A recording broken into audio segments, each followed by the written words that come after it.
welcome to another edition of Motor Age in the Workshop. You know, chasing down electrical problems is probably one of the most difficult challenges that technicians face, and our special guest today may have some answers for us. Allow me to introduce Mr. Vince Fischelli of Veejer Enterprises out of Garland, Texas. Vince is a nationally known trainer specializing in helping technicians understand electrical systems and electrical diagnosis. Vince, thanks so much for coming out with us today. Thank you, Peter. Nice to be with you this morning. Yeah, I've seen Vince do presentations at Vision and NACAT and various other venues around the country. The man knows of which he speaks. So with that, I'm just going to kind of cut you loose, Vince, and add in my questions as we go along. All right, great. Well, I was working years ago, back in the early 80s, as the manager of the ECM rebuilding operation in Dallas for General Motors. And we were doing ECM repair for the distribution center, and all the ECMs that turned in were sent to our facility in the Southwest, and we'd rebuild them and send them back to the distribution center. And so friends of mine in the industry that were technicians began to ask me to come out and do some training at night, because a lot of companies were doing classes at night to get their technicians up and running on drivability, which was a new thing back in the 80s. Sure. And so as I would go in and do a presentation, the problem I ran into was the technician sitting there, for example, didn't own a digital multimeter, and much less know how to use it effectively. So they would ask me all kinds of questions, and it seemed like I could never get to the drivability issues that I wanted to teach them about, how sensors affect the performance of the vehicle when a sensor's bad, and so on. And so over the years, we kind of stuck with the electrical troubleshooting training program, as we call it now, and have produced a number of different programs. Purpose of teaching a technician how to properly troubleshoot an electrical problem. And, after 28 years of running Veejer Enterprises, we started, in fact, in March of 1985, so we have 28 years now of developing training programs and methods for technicians to learn how to troubleshoot, because that's the magic word, troubleshoot. Let's try the next screen. I've been to a lot of classes over the years, and I've been where the teacher would show you something, tell you how it's done, do it one time in front of the class, give you a written test, and then you'd walk out the door with a certificate, but not able to do what you were taught in that class because you didn't get any hands-on. And what I've learned from my own experience of being in numerous electronics schools over the years, I graduated from my first electronics school in 1959. So I've been doing this quite a while, and over the different schools that I've been to, the only ones that were really effective in teaching me were the ones that incorporated hands-on to allow me to practice. And because the technician is not going to learn troubleshooting by reading about it or watching somebody else do it. Next screen. Yeah, I'm going to interject there real quick, Vince. That's something I also am a big believer in. We try to deliver some information as well, as you know. And like you said, unless you can grab those meter leads and try it for yourself, it's very difficult sometimes to grasp these concepts. Just a perfect example of my own. I knew how to do voltage drop testing. I knew where to put the meter leads, but under the pressure of a contest many years ago, I couldn't understand what the meter was trying to tell me, and it cost me that contest. And I went back to the shop and grabbed a battery and some wire and a light bulb, and I just started playing with it until it made sense. And so absolutely, I think that's really important for the guys to understand. You got to get out there and practice, and you got to get out there and make these techniques your own. That's right. And not only do you have to do it, but you have to repeat over and over again, because the principle is simply this: You might troubleshoot a particular problem and have no problems with it whatsoever. Go right to the source of the problem. The meter speaks to you. You understand what it's telling you. You know where the problem is in the circuit and so on. And then the very next day, you might have a similar problem, but yet your brain interprets it the wrong way, and you end up off on chasing, as we say, chasing a ghost, something that's not there. And this is the hindrance that we all have to experience. We all learn the hard way, and all have been troubleshooting a problem and go home at night and wake up in the middle of the night, and all of a sudden, wow, wait a minute, I just realized what I did wrong. And you can't wait to get back to the shop in the morning to fix the problem you didn't fix the day before because you had a mental lapse. And so repeating troubleshooting exercises by yourself reveals those things, and you eventually become so confident from repetitious troubleshooting that you're able to find the problem without any difficulty. And I'll show you some examples next screen. This is the way I go about it. I've been doing this for a number of years, and I tell you, when I started doing training the first time, I made a lot of mistakes that I wouldn't make now because I've got the benefit of experience to know what works and what doesn't work. And I could talk for hours about what works and what doesn't work because I've been there in my own experiences. But what I try to do with technicians when I get hold of them in a classroom or a workshop is we study electrical circuit operation and testing methods. And that means, for one thing, I always separate the voltage in a circuit from the electron current in a circuit. They're different. And many technicians have them mixed together in a confused understanding of what is electrical. And many times a tech would ask a question in a class, and I would be confused, and I would think to myself, why is he asking such a confused question? Well, that's because he's confused. He's got voltage and current mixed up in his mind, and so I have to separate the two in his mind by saying, are you asking me about the voltage, or are you asking me about the electron current? And then we have clarity and are able to answer his question either way he asked it. So that's one of the things we do with our testing methods. And then we study the way electrical circuits fail, because all electrical circuits, I don't care what kind of vehicle it's on, I don't care if it's on a tugboat or a big lift, a car, a truck, SUV, it doesn't matter. Electrical circuits all fail the same way.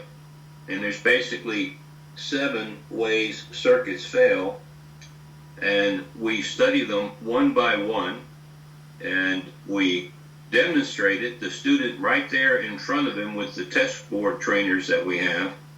We have him do each failure, create it, and then measure the circuit to see how that has affected the circuit. And from that, we develop a proven troubleshooting steps to identify circuit failures. I'm going to demonstrate a couple of those for you today, but we provide a technician in our training programs a proven troubleshooting procedure that will always identify what's wrong with the circuit, and we make him repeat it over and over and over again to see how that method identifies the problem in the circuit, regardless of what it is. And once they get the hang of it, then they can identify what's wrong with the circuit in a matter of 30 to 45, 60 seconds. They know what's wrong. They don't know where it's wrong, but they know what's wrong, and they start troubleshooting from that point and quickly identify the problem. And in our workshop, and in one of the circuit boards that I'm going to be showing you next, we'll see exactly some of those methods illustrated. Now, let me ask you a quick question here, Vince. I mean, you've been doing this, like you said, you've been doing this for a long time. You were with GM, looking at those early ECMs back in the 80s, and of course, the technology today is, I mean, light years from that point, right? Have you seen though that the fundamentals, the fundamental troubleshooting techniques, have they changed dramatically, or are they still rooted in some really solid basic foundation? The way it doesn't matter what kind of technology we put inside the control unit, the circuits still fail the same way. So once you have that basic premise established, it doesn't matter what kind of vehicle you're working on. It doesn't matter what kind of electronics are inside the control unit. You troubleshoot it the same way. Now, you know, when the ECMs first came out in the early 80s, we had technicians sitting at benches and with all the test equipment necessary, and they would troubleshoot the component that was bad inside the control unit, the ECM as we called them in those days, and we would replace the integrated circuit or the transistor or whatever, and then check it out and rebox it and return it to the distribution center. Well, today, these computers in many cases are throwaway because it's cheaper to build the control unit than it is to train a technician to sit at a bench and do the repairs that used to be done back in the old days. Sure. So things have changed a lot as far as the control unit technology itself. They're smaller, they're lighter, they're more miniature, but they fail the same way they always have. Yeah, so I guess what I want to make the point to everyone who's watching is that, you know, these fundamental procedures, these fundamental techniques that Vince can show you apply to anything you're going to diagnose, whether you're dealing with electronic, electronic control unit circuit or a light bulb. All of these are going to be tested and diagnosed in a similar way. Absolutely. Nothing changes in that regard. Now, if I were to go back into the business of repairing ECMs, I would have to have some different soldering tools to solder the integrated circuits and components. I would have to have a magnifying glass and a very steady hand to handle the tiny little components now. Right. They call them chip components. And solder one of those in. I mean, we did a little bit of that toward the end of the ECM program when I left the program in '85, and it was a very tedious, aggravating process because they're not built to be repaired by human hands. Sure. They're built by robots, and robots don't get frustrated. They just do what you program them to do. And us people coming along trying to mimic a robot laying a little chip capacitor on a circuit board with a tweezer and not move it but solder it carefully in place was a nightmare. Yeah, I bet. And that's one of the reasons I decided I need to move into training full time, which I did. So we provide a proven troubleshooting procedure for a variety of different issues that you're confronted with. They're all clearly documented in our written training and as well as our circuit board trainers. Let's go. We'll get to those in just a moment. Let's go to the next screen. One of the things that I have found to be extremely effective was repeat troubleshooting exercises over and over until you understand every nuance you will encounter in a circuit with a problem.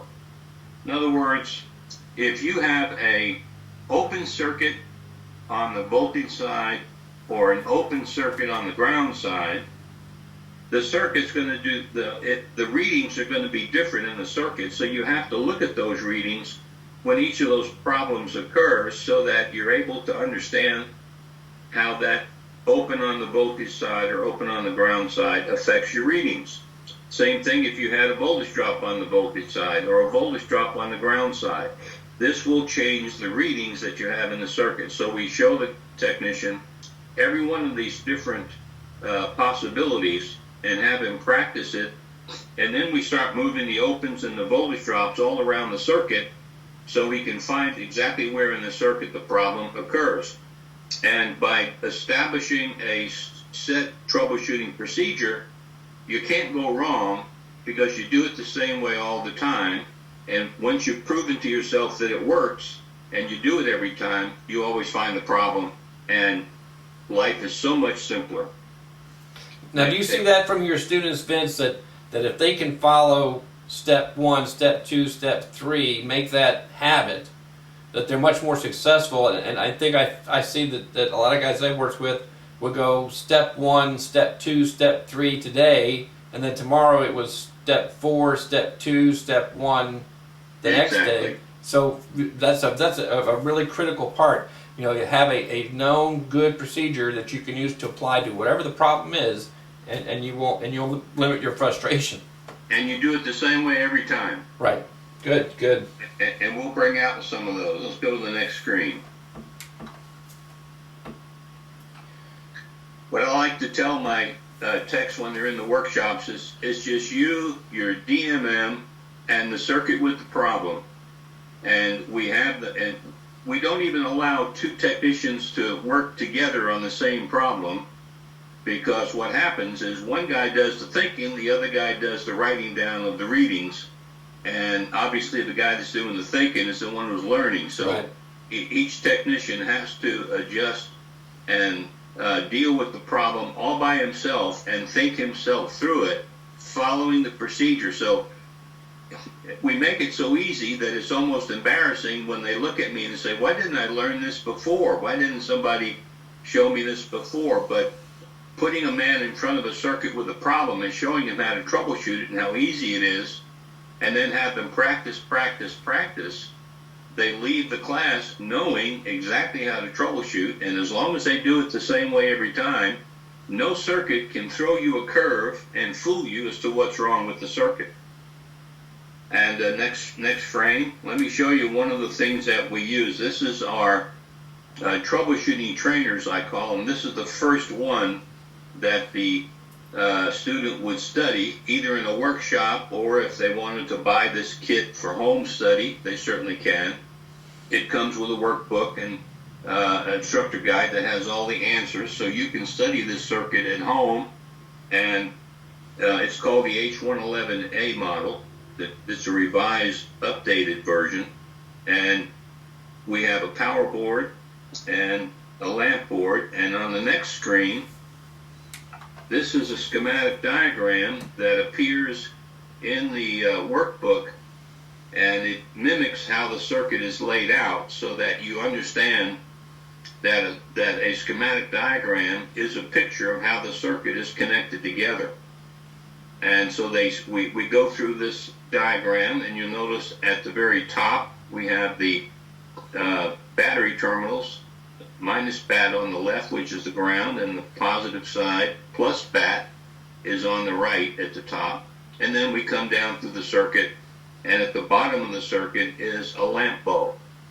Now, I'll tell you what, this lamp circuit may seem like a very basic circuit, but if you can troubleshoot that lamp circuit, you will apply the same techniques to every other kind of circuit you ever run into in any kind of vehicle, and you troubleshoot it the same way. And I think a great way for using, and that's how I learned, a lot of my techniques, doing this with just a battery and some wiring. But here it's nice because you have the switch in there and the fuses and other points of possible failure. That's a great way to mimic the circuit on the car right there on your bench or on your kitchen table after work. Yeah. But it's I like the lights because it's something visual. You can see when it's not working or when it's not working right. Sure. If you had a DC motor in place of the lamp, which we have on the second circuit board, we won't look at it today, we don't have time, but you troubleshoot it the same way. If the lamp were a relay circuit, the relay coil would correspond to the lamp circuit, and you troubleshoot it the same way. Of course, each one of these different loads brings additional information to light that the technician needs to understand. For example, on a DC motor, if it's turning slow, it's going to draw excessive current, and that's going to affect the circuit in various ways. So we go into that with the lamp board, with the motor board, and then with the relay board, which plugs in. We troubleshoot relay circuits with a set technique using the same principles that we use with the lamp circuit. So we are building blocks and steps of understanding, levels of understanding that make it easy to jump from one circuit to the next because you always troubleshoot the next circuit the same way you troubleshot the previous circuit, so you can't go wrong. Go to the next picture. This is the close-up of the power board. You see the red and black post at the top where the power supply connects up. And we have two fuses. And fuse F2 on the right is not used for this circuit. We're just using the fuse F1, and we have some switches there, the ignition switch and so on. And the next picture is the lamp board close-up that shows the lamp board itself. It's a very simple circuit, but boy, can you learn how to troubleshoot with a simple circuit. Now, I've told people, well, I could teach you how to troubleshoot with a complex circuit. Would that make you happier? No, show me how to troubleshoot with an easy circuit, and then I'll learn from there, and that's exactly what we do. Now, on the next slide, when you do electrical troubleshooting, requires measuring 3 circuit parameters. You're going to measure voltage. Sometimes you're going to measure electron current, and sometimes you're going to measure resistance, and in certain cases you will employ all for different types of problems. But we start off with showing you, number one, voltage. That is the most dramatic way to comprehend what's wrong with the circuit, by looking at how the voltage changes in a circuit when the problem appears. And so as we go through the circuit, I'm measuring the amount of voltage that's available to the circuit. Yeah, there we go. And the circuit board trainer produces 13.08 volts, and that's my B plus reading. Now, what does the board connect to? I mean, is this a battery, or is this a external power source, or? Yeah, it's a power pack that comes with the board. You plug it into the wall socket. So you can do this anywhere? Oh yeah, on your kitchen table at night. That was my original understanding of how I'm going to teach this program to somebody who doesn't want to come to Dallas and take the workshop, where you can buy the kit and study at home. So I wrote the workbook to go with it, so that a person studying at home would be able to get all his questions answered, wouldn't have to call me all different times during the day with a question. We put it in the book. The book's about 65, 70 pages. Now, what I'm doing here is I'm verifying that I have the proper voltage available to operate the circuit, and I'm measuring from the B plus terminal, and the meter is grounded at the battery negative. Yeah, I can barely just see the lead there. Yeah, and that is extremely, extremely important. I tell people from now on in this workshop or this training program, from now on, whenever you ground your meter to the vehicle, you ground it at the battery negative post. Now, some people will say, well, when the engine is running, the case of the generator is the negative terminal. Well, that's true. And but some cases you can't get to the case of the generator with the engine running, but the battery terminal is a lot easier. So we tell people, make an extended ground lead. I have ground leads that are 50 feet long, made with speaker wire, to ground the meter at the battery negative terminal when I'm working on some of these big earth moving machines that we see on the History Channel with these giant tires and moving vast amounts of earth. You have to have a long ground lead to get to the battery negative. But that is what is so crucial in troubleshooting. Now, why is that important, Vince? Why do we need to keep that negative lead up to the battery? Because on the battery negative terminal, we can always be assured that the voltage there is 0.00. But if you were to ground the negative probe on the chassis somewhere, you could have a voltage drop between the battery negative post and that ground point on the chassis that you've selected. And now you have affected the accuracy of the reading you're going to take when you put the red probe into the circuit to measure the voltage at a particular point. So we want to make sure that we check the entire current path.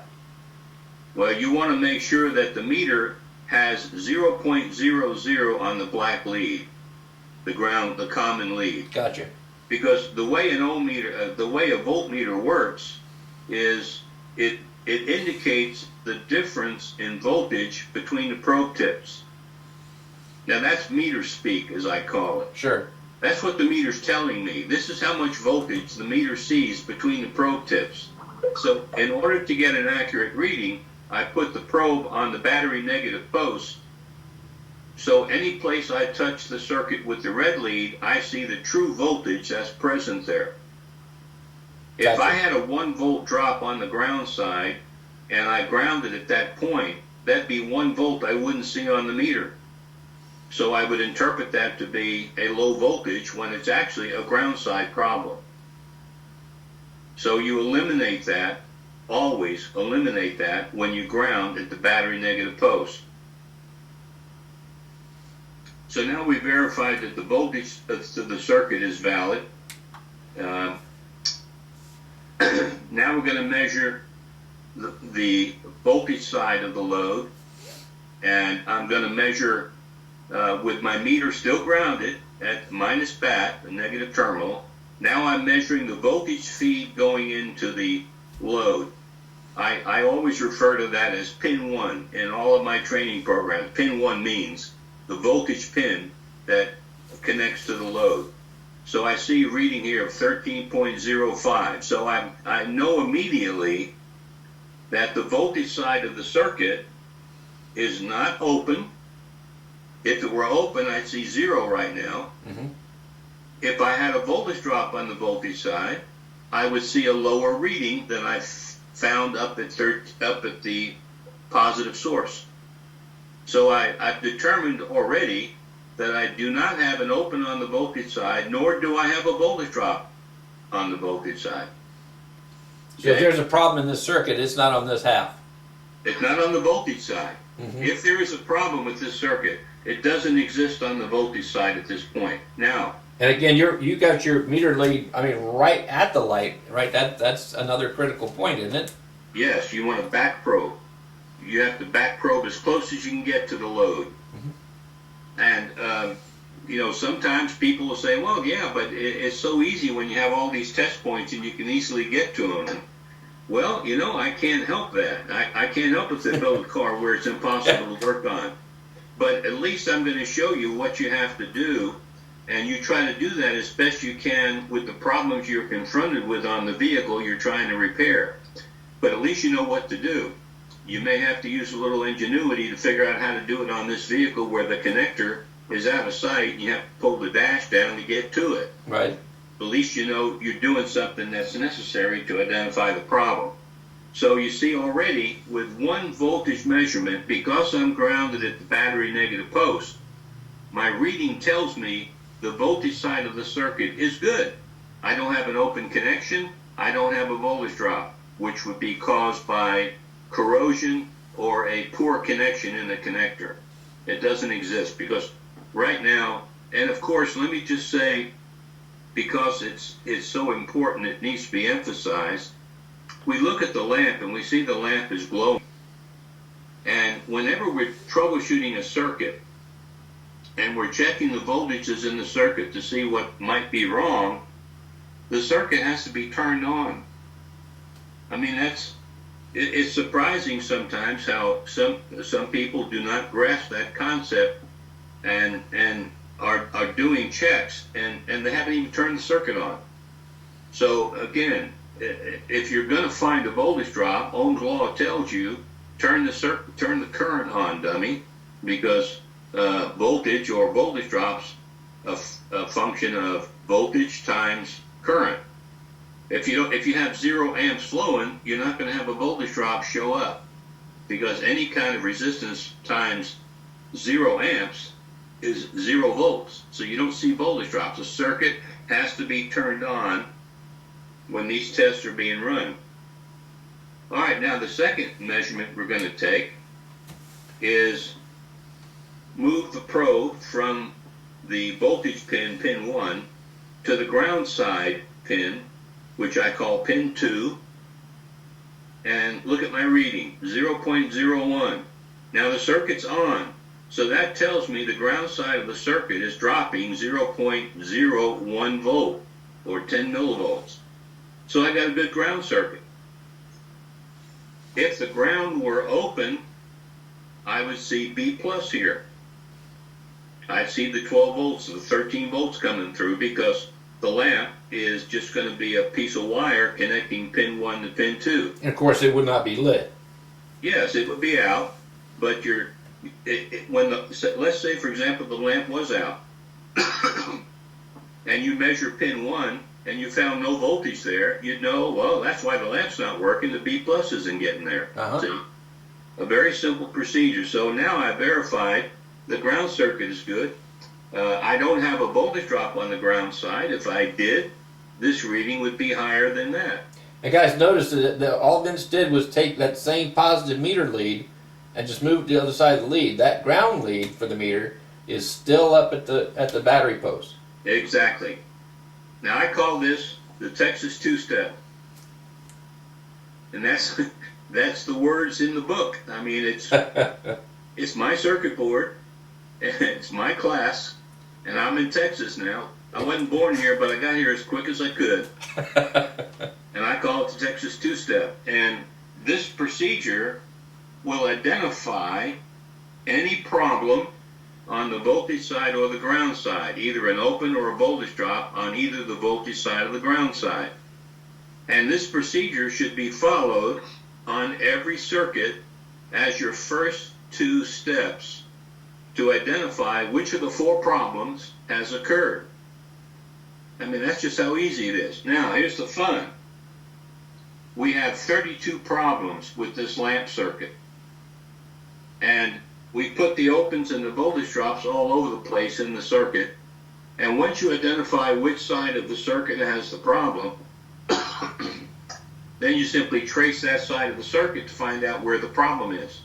Mm-hmm. And so after doing this 32 times, you'd be surprised how technicians know how to do the Texas two-step.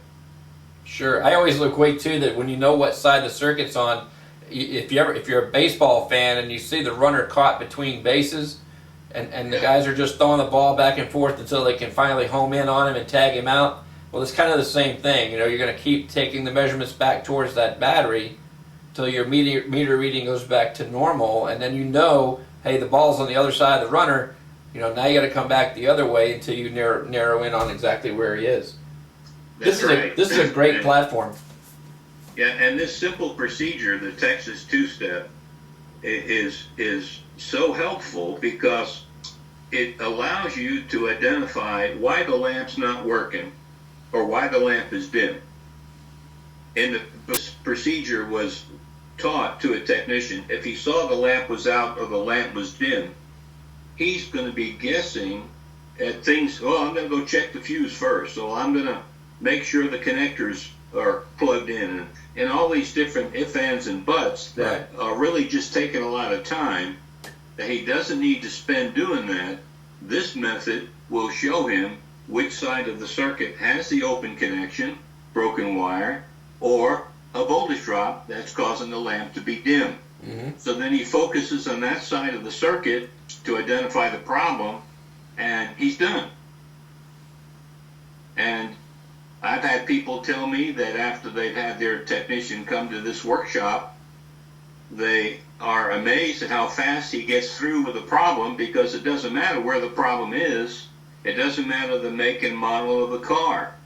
Every circuit has a load, which is the lamp in this case, and every circuit has a voltage side and it has a ground side.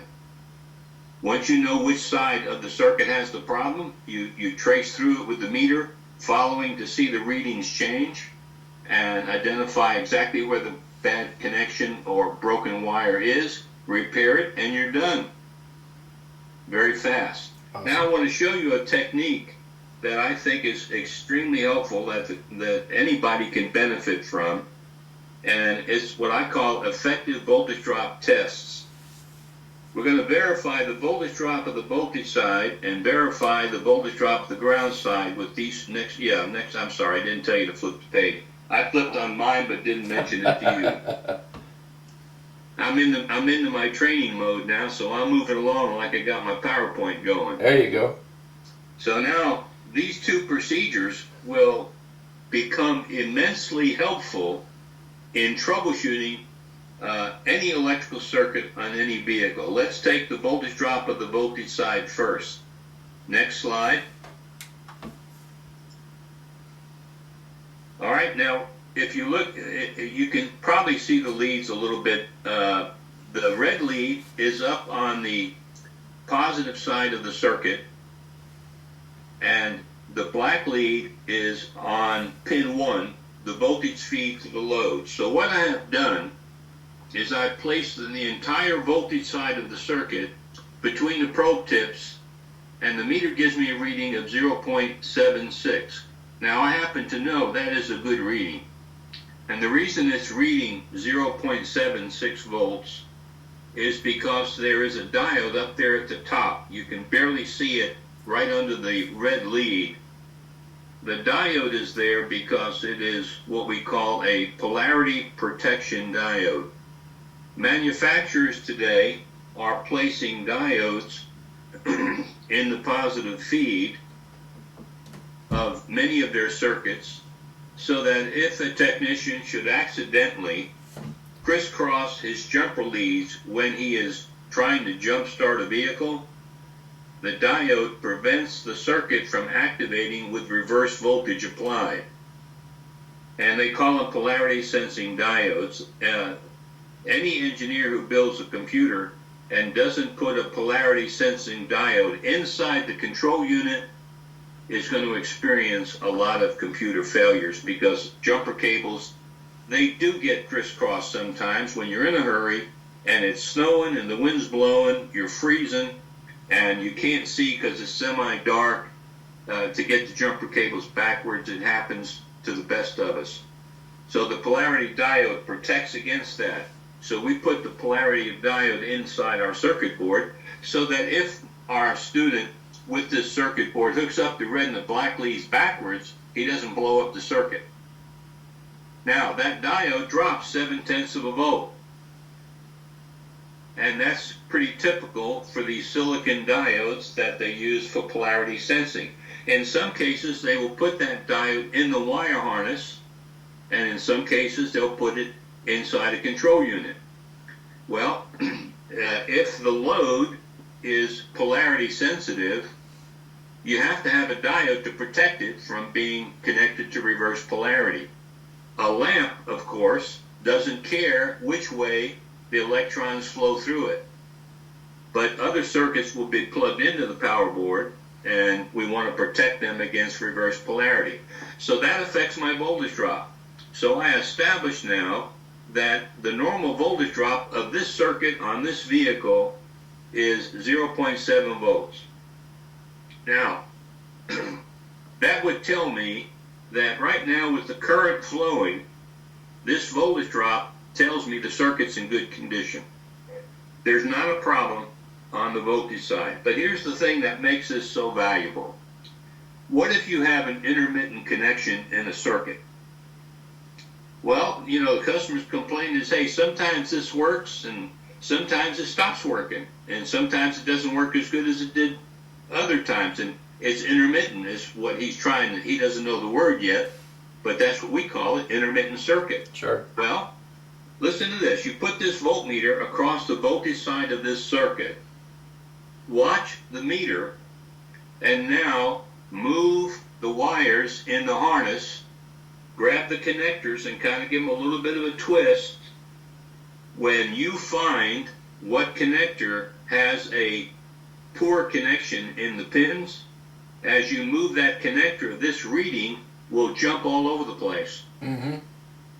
It's a dead giveaway where in the voltage side of the circuit you have a bad connection. Wow. Yeah, that's a great tip. That's so easy, because once you place the leads in place, now all you have to do is move the wires and the connectors and look for the fluctuation in the reading. It's an instant giveaway where the problem is in the voltage side. And you don't have to tell the customer, well, you'll have to bring it back when it's acting up. I don't like to say that. I used to have to say that to people, and I thought there's got to be a better way. Sure. And here it is. You can do this with the voltage side, And guess what? You can do it with the ground side. Next frame. Now we're checking the voltage drop of the ground side. Now we're measuring from battery negative to the ground pin going to the lamp. And I'm seeing 0.01 because I have a good ground circuit. Now obviously a good ground would be something like 0.1, but this circuit is very short. It's only about 11 inches, close to a foot long. So there's not a lot of wiring. If this were the ground circuit on a vehicle, you could conceivably see 0.1, 0.15 voltage drop on the ground side because of the length of the wire between the 2 points. But this reading would tell me that the ground circuit is good because the current's flowing and the reading is good. Now, if I have suspicions that the intermittent problem is on the ground side because I didn't find it on the voltage side, now I put the meter on the ground side and check the entire ground circuit. Now I wiggle the cables, the ground cables, any connectors involved with the ground side of the circuit to complete that ground side. Wherever there's an intermittent connection, as I move that part of the ground circuit, that reading is going to jump around to be an instant giveaway where the bad connection is. So the techniques of measuring the voltage drop of the voltage side and the voltage drop of the ground side can be applied to any circuit on any vehicle. And we demonstrate it with the lamp circuit to begin with. Now, when I get this set up in the workshop and we've got 10, 12 people sitting around with a circuit board in front of them, I always have them tell me what their reading is as we go around the room. And every once in a while, somebody will have a reading a little bit higher than all the others. So I know that circuit, something's happened to it since the last time the trunks were shipped to the next location. Then I go up to the circuit and I have the whole class gather around, see the meter reading. Let's go back to the voltage side because that's where the problem is. Flip back one frame.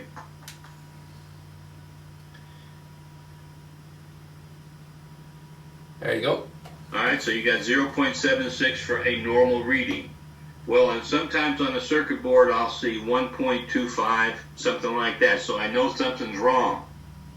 Now, looking at the lamp, you can hardly tell the difference between the lamp on this board and all the others in the room. They all look pretty much the same brightness. Uh-huh. But I'll go up, the first thing I'll do is I'll touch the fuse terminals because they're little spring clips and they've lost some of their tension. So I press on those spring clips and immediately the voltage drops down. So they see live exactly how this technique will find these faulty connections. And the nice thing about voltage drop of the voltage side or the ground side is even when the circuit appears to be working well and you're not even thinking there's something wrong and you happen to check it, a marginal reading is noticed immediately, so you find the problem before it becomes a serious problem. For example, if you worked in a truck fleet and a tractor's getting ready to take a load from the East Coast to the West Coast, what I tell the truck fleets to do is to do some of these kind of measurements from time to time to make sure the crucial circuits on the vehicle don't have intermittent problems that haven't shown up yet, but they're present enough to affect the reading, and you can fix the problem before the vehicle ever gets on the road. And that can be a big time saver. Sure. Okay, so that's the voltage drop of the voltage side and the voltage drop of the ground side. How much time we got? As much time as you need. Well, I'm just getting started. Next page now, you're looking at these two circuit boards connected together and the student workbook. This is the home study version designed for a technician to study at home and go through a lot of the stuff we've already talked about, but do it live with exercises. And it just so happens that during the month of March, we're running a special on this circuit board trainer. It's normally $269. Can I say that? Sure. For the month of March, if you purchase one on our website, we'll. My office line's ringing. She'll get it. The special for the month of March is $250, so you can save $19 on the board. When you make the purchase on the shopping cart on the website, it'll say $269, but we will only bill you $250 plus the shipping. So it's a little bit of savings for the month of March. And what's that website address, Vince? It's www.veejer.com. And that's Veejer. Yes, Right. You can Google Veejer.com, and we've got a website, extensive website. When you go to the home page, you'll scroll down, you'll see that there's a place where you can sign up for a newsletter email. And periodically we send out an email with a testing tip. And we're going to do that again here very soon. We just finished one with key off drain. And came up with a method of doing key off drain checks that's really easy, using the 10 amp or 20 amp function on the digital multimeter. So people sign up for that. We frequently will look and see if new signups got that email. If not, we send it to them. And then the other thing on the website, on the home page, you'll see a statement that says, if you're a technician, click here. If you're a shop owner, click here. And if you're an automotive or diesel technology teacher, click here.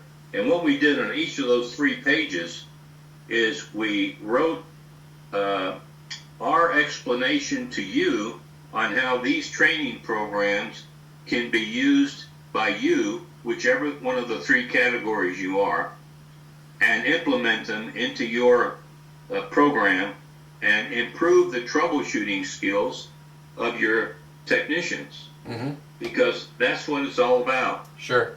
Troubleshooting quickly without changing a lot of parts and wasting a lot of time. One of the greatest problems a fleet will have is downtime. Downtime because there's a bad connection on a vehicle in a circuit that's crucial to the operation of the vehicle, and the vehicle sits there while technicians change parts and attempt various ways to troubleshoot or repair the circuit. Mm-hmm.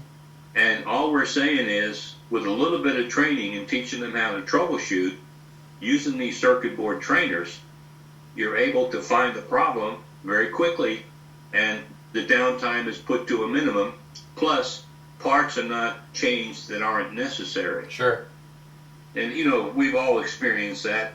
When I had my own shop, I had the same problem where they'd come to me and say, we need one of these for this car that's in the shop, and I would ask them, well, why do you need that part? And they'd look at me, well, I think it's bad. And, well, have you checked this and you checked that? And see, when I had my own shop from 1975 to 1980, I bought the biggest chalkboard that I could find. Didn't have whiteboard in those days. They were just too new. But I had a chalkboard, the biggest one I could find, and nailed it up on the sheetrock down in the shop. And when I'd run into one of these situations where my tech didn't understand the circuit or how to troubleshoot it or what to do, I'd draw the picture on this chalkboard and give them a little mini lesson real quick. Only problem with that, because, I love to train, so I'm just having a great time training. Trouble is, I'm not making any money at it. And so I trained my technicians, and I started training them so well that my competitors hired them all away. Oh, no. So after I got tired of training people for nothing, I shut the doors down, and that's when I got a call from General Motors, said they want me to go into the ECM rebuilding program. So I've been able to take a lot of experience over the years and bring it to bear for the last 28 years, writing these training programs and putting this stuff together. And this circuit board you're looking at has been revised and updated and improved, and we've added about 7 pages to the workbook to enhance the explanations to make it even better than the original version. Sure. So we're constantly updating and revising as we learn. We incorporate the new knowledge we gain into our workbooks. And I don't have pictures here of all the circuit boards. I didn't want to make this too promotional. I wanted guys to understand some simple techniques of troubleshooting, how we do it, how we teach it, because it works. And when I tell people when they come to the workshop, you'll never be the same again when you leave the building on Friday afternoon to fly home. You'll be a totally different technician. You're going to know how to troubleshoot. And that's what it's all about. Absolutely. Well, I'd be happy to take any questions. Pete, anything comes to mind from you? Because I pretty much laid out a little program here that I think can be of benefit, even if you don't have these circuit board trainers. If you start applying these techniques of the voltage drop of the voltage side and the voltage drop of the ground side, you're going to be able to spot problems with the circuit. Even if you don't have the schematic from the manufacturer, you can trace down that intermittent connection in the harness. Now, of course, you've got to have some idea of what the normal readings are, because the voltage drop of the voltage side or the ground side can vary from make and model vehicle. Sure. So we want guys to get into these vehicles. Say, for example, you're working on a vehicle and you just changed the fuel pump because this vehicle had a bad fuel pump. All right, you got the fuel pump up, it's running, car's running, you're ready to give the customer back the car, write up the work order. Before you do that, take your meter and measure the voltage drop of the voltage side of the fuel pump circuit and see what the reading is, and start learning what readings you get. If you have to, write them down in a book. Sure. And keep that little pocket book handy. And then check the voltage drop of the ground side of the fuel pump circuit. And you're starting to learn the normal readings, so when you have one that is defective on the voltage side of the ground side, you'll recognize it before you ever give it back to the customer. Yeah, and certainly I would also suggest, if you're going to do something, take the measurements before you make that replacement. Yeah. See what they are. If you know it's bad for whatever the diagnostic process you use, check it before and after. I mean, like you said earlier, it's all about practice. That's right. And I got to say, guys, the boards that Vince has put up, material that he's made available to allow you to do this at your kitchen table or on your workbench during your lunch break, are certainly going to pay dividends to your own pocketbook, because instead of spending hours tracing down these problems, you'll be able to get it done in minutes instead. Yes. Well, Vince, we're kind of running out of time, but I really, again, thank you so much for taking the time out this morning to share these tips. Guys, again, www.veejer.com for information. Again, Vince has been doing this a long time. Great resource if you want to develop your electrical troubleshooting skills. I advise you to go check him out, contact him, see what all the information he has to offer. So, Vince, thanks again so much for coming out today. Thank you, Pete. It's been nice being with you.